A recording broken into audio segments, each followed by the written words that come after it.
எல்லா ட்ரீட்மெண்ட்டையும் அப்படியே விட்டுட்டு பேசாம இருந்துட்டோம். அப்புறம் இந்த பாப்பா வந்துட்டு எங்களுக்கு தெரிஞ்ச பாப்பா. எங்க கம்பெனில இந்த மாதிரி மருந்து சாப்பிட்டு நிறைய பேத்துக்கு குழந்தை உண்டாயிருக்கு. எனக்காண்டி ஒரே ஒரு ட்ரை பண்ணி பாருங்க அப்படின்னு சொல்லிச்சு.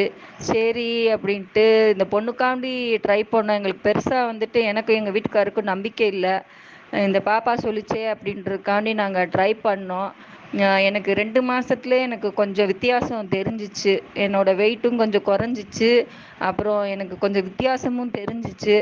அப்புறம் எனக்கு ஒரு 5 நாள் தள்ளி போன மாதிரி இருந்துச்சு. அப்போ போனோடனே அப்புறம் அதை நாங்கள் வீட்டிலேயே டெஸ்ட் எடுத்து பார்த்தோம். கன்ஃபார்மாக இருந்துச்சு. சரி ஏதேனுக்கும் டாக்டர்கிட்ட போய் காமிக்கலாம் அப்படின்ட்டு நேற்று ராத்திரி தான் நாங்கள் போய் செக் பண்ணோம். செக் பண்ணப்ப டாக்டரும் ஆமாம் நீங்கள் கன்சீவாக தான் இருக்கீங்க அப்படின்னு சொன்னாங்க.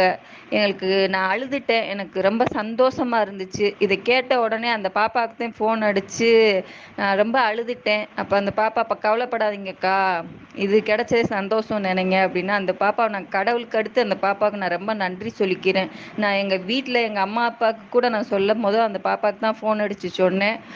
அந்த பாப்பா அக்கா எனக்கு ஒரு வாய்ஸ் ரெக்கார்டு மட்டும் போட்டு விடுங்க, எங்கள் கம்பெனியில் நான் இதை போடணும் அப்படின்னு சொல்லிச்சு.